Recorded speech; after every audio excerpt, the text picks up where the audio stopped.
bunches. So this is all the food I made on Father's Day, which is today, and it was all pretty vegan and delicious and everyone loved it, so I'm going to walk you through what I made. So for dessert, this will all be out of order by the way, because I got up pretty early and just started, so it would be ready for an early lunch, which is what we were doing. So I made this straight up chocolate cake from the Wholesome Vegan. I'll link all the books below and everything, and it was a pretty standard but super delicious and super chocolatey chocolate cake. Yeah, so I just made the batter and put it in a 24cm pan, which didn't make a super big cake, but it's kind of nice to have something that's not super big but super tasty at the end of your meal. Yeah, so I made some skillet cornbread as well to go with the main, and this is from the But My Family Could Never Go Vegan cookbook by Kirsty Turner. It has like a vegan buttermilk and flax eggs, so it's quite a typical recipe, and I made this more Italian-y with some Italian spices, olives and sun-dried tomatoes. And this is me just whisking all the wet ingredients before mixing it into the dry. I had a seriously good cornbread at a Deliciously Ella Deli in London, and it was so good and I was really excited to try it. The only thing is that cornmeal isn't really readily available, or at least it isn't sold as cornmeal on the shelves, so I made it with masa harina, which I found at like a sort of a specialty supermarket, I suppose, which you do make like corn tortillas out of. So I just made it with that and kind of winged it, and at this stage I was like, oh, it's really thick and I don't know if it'll work, but I just kept with it, and stay tuned for the result.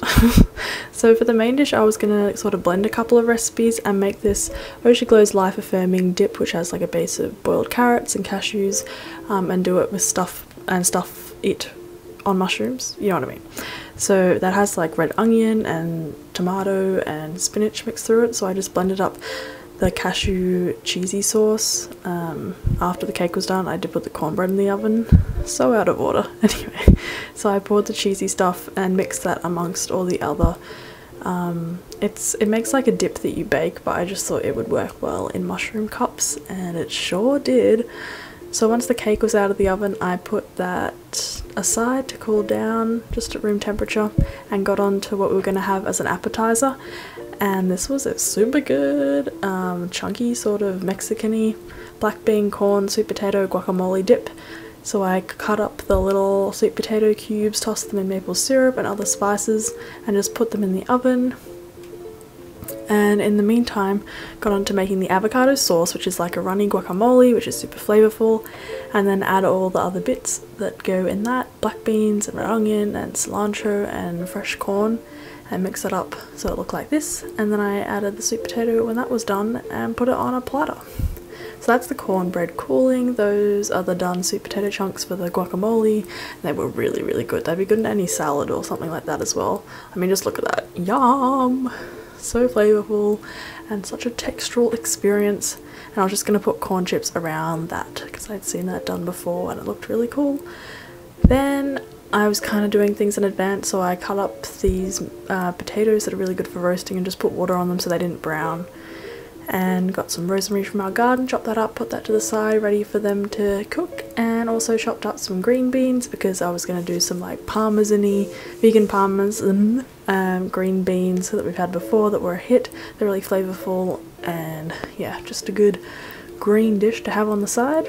Then for the cake I was gonna, instead of doing an icing, just melt some chocolate. That's a really delicious and zero effort thing to do. So over super low heat and stirring it really often, I just use a spatula to make that runny. In the meantime I dried out some pomegranate, I think they're called Ariels, are they? Let me know in the comments. I got them in the frozen fruit section, so I just had to sort of get off the excess moisture on a piece of paper towel. So here's me just putting a really thin layer of the chocolate on the cake and then putting it in the fridge to harden up.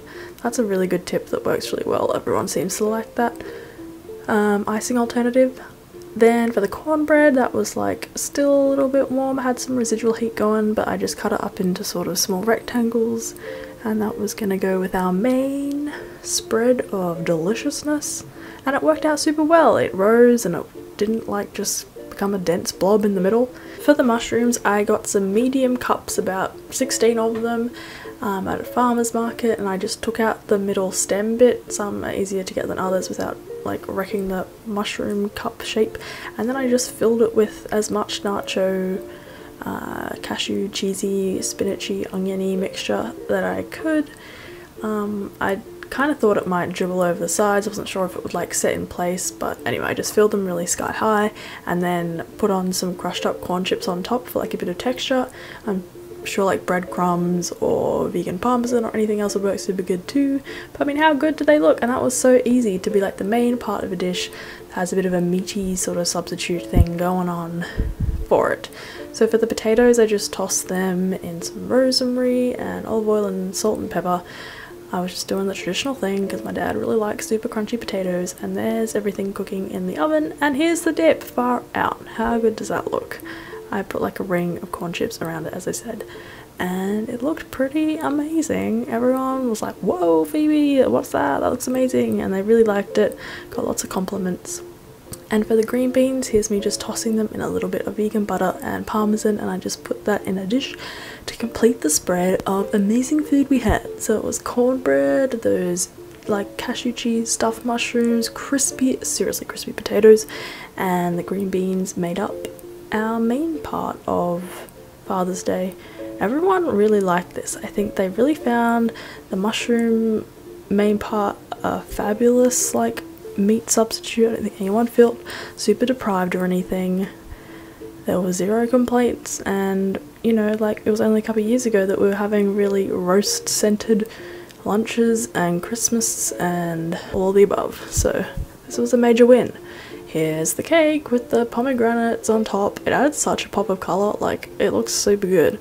We had it with some coconut milk ice cream, which is like a pretty mainstream one that everyone really liked and was like, is this ice cream? Is this not? I don't think they could tell the difference. They were pretty happy with that, and that was everything. So thanks so much for watching Honey Bunches. I hope this gives you some inspiration as to what you can make when you need to make like a 3-course thing, or you know, you're celebrating some major event. And yeah, let me know what you do for plant-based entertaining, and if you like this video, I'll be sure to make some more in the future when we have other special occasions where I'm gonna get in the kitchen and cook up a feast. Thanks for watching, Honey Bunches. Bye!